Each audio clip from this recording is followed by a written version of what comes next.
Hi, I'm Rebecca Brand, and I'm making a summertime steak recipe that you can make ahead and you keep it in your oven for the perfectly cooked steak, whether you like it rare, medium rare, well done, pick your pleasure. I'm gonna grill this steak on the hottest of days, so I contacted Honeywell and asked them to sponsor this video because they make the best evaporative air cooler for outdoors to keep me cool while I'm grilling. The ingredients are steak. I got very expensive steak. I got it at Costco, but it's USDA prime beef. All of this steak was almost $50, which is why we don't want to mess it up and over grill it or under grill it. So that's where the finishing touch comes in. I'm using my special steak rub, and the recipe will be on the back of this video. And I'm serving it with height of the summer zucchini with zucchini blossoms. I happened to be at farmer's market yesterday, and I talked to my farmer Fred. And Farmer Fred from Rio Grande, California, very local, had zucchinis with the blossoms on it. It's the beginning of the season, so that looks super fresh. And because they're little babies, it's gonna take about the same time to cook as my steak. Saving me time, I got things to do. I'm just adding some olive oil and salt. That's it. So let's get those steaks spiced up. So I'm not even gonna wash them. These are very thick steaks. That's getting on to be 2 inches thick. I figure 3 steaks are good for 6 people. I'm gonna cut them down the center. So each steak on each side is getting 1 tablespoon of the spice rub. Second steak gets it, and third steak gets it. And rub her down. And I get on the sides too, and the next. Just like that, I pat it in, and I give her a flip. All of these are gonna have it the same 1 tablespoon per each steak, because those steaks are very thick, and a lot of the rub is gonna fly off the steak when it gets grilled. When you have the extra, I go like this to the sides, because I don't like to waste anything. I want it all to be on my steak. So sop her up. And now these are gonna wait and sit while I turn my grill on. So I always keep my tank off when I'm not using my grill. So I reach in and turn it on fully, and now we turn the grill on and fire her up. Woo! We got action, Jackson. It's on. And another tip is, I never clean it after I cook. Take a look at that. It is dirty, but never fear, because with that on high for 5 minutes, it's gonna burn all that old grease off. I didn't have to bother myself last time I had my dinner party. This is my tip for fast grilling on a hot, hot day. But this is even a better tip. It's my Honeywell evaporative cooler. On she goes, on high. Sometimes summers can be so hot you don't want to grill. Because on my balcony, the sun is coming straight at me. It's a space that it's about 1,000 square feet. And this is where we're gonna eat. So I'm gonna want this swiveled where my guests are drinking their wine or where I'm cooking at the barbecue. And I'm gonna swivel it over here for when we're eating, because Honeywell thought to put on little rollers. So I'm putting my Honeywell evaporative cooler right where I need it to keep me cool while I grill.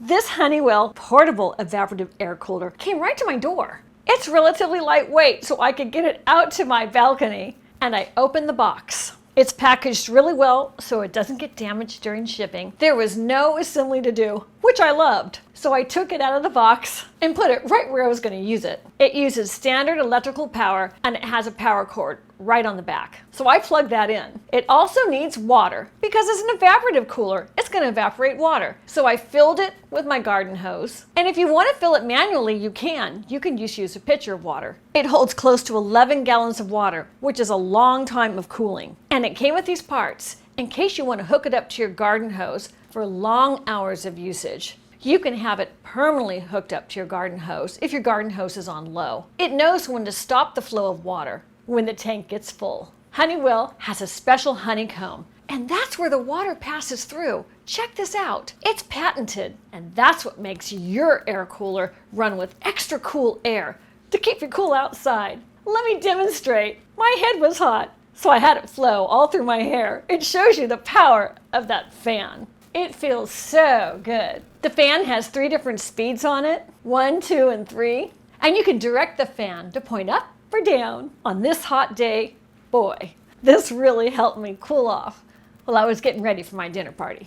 It also has a swing feature, so it can swing around and get all your guests, so everybody gets a turn. Honeywell evaporative air coolers are built to maximize energy efficiency in this day and age. It will keep your energy costs low. Let me show you how this works. Warm air is drawn into the cooler and enters the honeycomb cooling media. That's their patented way to cool down that air. And water's pumped from the water tank and it pours over that honeycomb cooling media. As the warm air passes through that honeycomb, the water absorbs the heat, naturally cooling and humidifying the air. A fan propels the cooled air out into your balcony or into your house. It can go right into your home too. It's a no compressor system that cools naturally, efficiently, and inexpensively. No chemicals, and it feels so great against your skin because it's naturally cooled air. The temperature will be lower in drier climates because higher evaporation occurs when the humidity is low. You want a relative humidity level about 60% or less, and that allows the noticeable temperature decrease from your honeycomb evaporative cooler. This is what the evaporative cooler sounds like on high. This is medium, and that's low. The grill's been on high for 5 minutes, and now it's time to clean it. Look at how easy this all scrapes clean because it's been baking on high. All that old grease and all the old food that was on there is now burnt to a crisp, and with a simple grill brush, I just scrape it off. Because the grill brush gets the very top of this, I don't have to worry about what's underneath because my steak is going to just land on the top of the grill. I do the whole thing. We're ready for the steaks now. I can even leave this open for the cool air to go inside my house, which I'm going to do. It's just one of those days, a lot of heat. So all I really want on these steaks is to get some really nice grill marks. So lay them down once, that's it. And the lines will be going this way. Now it's time for the zucchini. My method is simple. I just lay the zucchini on the grill. Little ones up front, because I'm gonna take them off first. The fatties in the back. And cooks just often cook with their hands.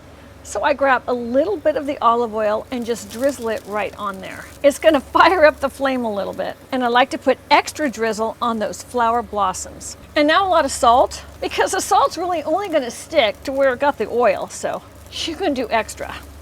And down she goes. Close her up and leave her there.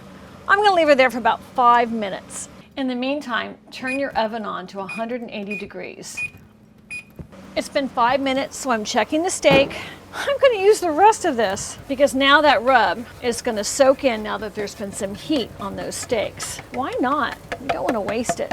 It's got so much good flavor. And I like to add some olive oil on the top of the steak. It just makes it a little more crispy. I think it adds more flavor too, and it really moistens up that spice dip. What I'm trying to do is just grill it as fast as I can to get some char marks on there. The rest will finish up in the oven. I'm looking for the grilled flavor, but sometimes it's just too hard to govern your temperature for the perfectly cooked steak. That's why I do this quick method. That's 500 degrees, that's one hot grill. Time for the flip. Oh yeah. And another. And I'm moving it over because these grills are not as hot as the center ones. And I want the grill marks. And now flip the zucchini just a little bit. I think it's so special when you grill food for guests. But in this hot heat, I need my cooler. It must be 500 degrees where that grill is on an 85-degree day. Too hot for me. But I love the flavor of a grill. And because it's at 500 degrees, those steaks are done. Enough for part 2 of the recipe, which is the oven. I'm able to hold those steaks for 2 hours because that oven is only 180 degrees. This one I could tell is more done, and this one is less done. So my guests will get the kind of steak they want. Some like it rare, some like it not. Some like it medium well, and some like it really medium well done hot. All is covered. And that zucchini is done as well. So on to a dish. And drizzle, drizzle, drizzle, drool. Isn't it fun to be in cooking school? And a dash of salt.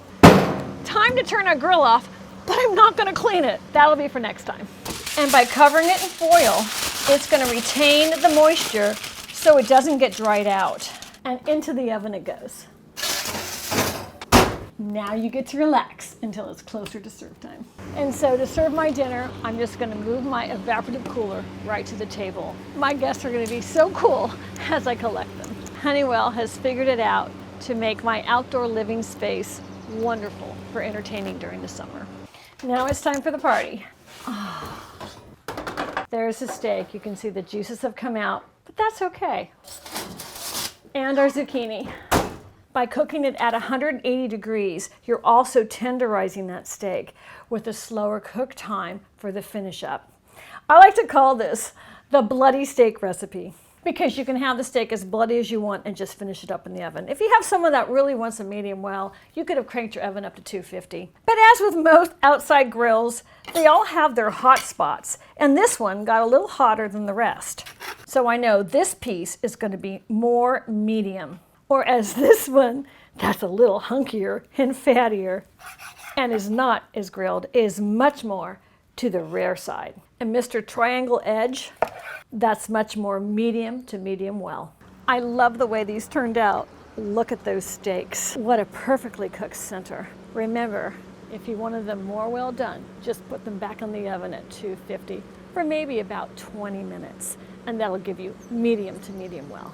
This Honeywell evaporative cooler is so much better than a misting fan because it can cool down such a large area. For your hot summer days, click the link below to get your Honeywell evaporative cooler. And if you go to myhomeclimate.com to buy this or anything else there, you get a 5% code just by using my name, Rebecca, at checkout. What a deal. Oh, look at that. That's perfectly medium. And as you cut it, don't be fooled by that red. Look at the inside. Now that's perfectly medium rare. It's not rare. Let's taste it. Oh. Wow, that's phenomenal. I hope you might want to try that spice rub. It's got enough pop and zing, but not too spicy. It's delicious with a big thick steak. I'm eating the flour first.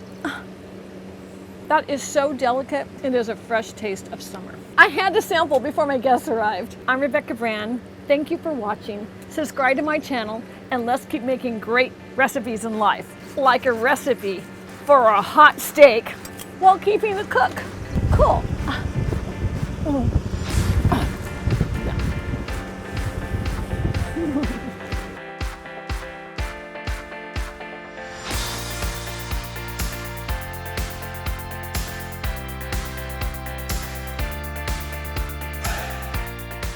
If you like this video, here's some more summer recipes over here.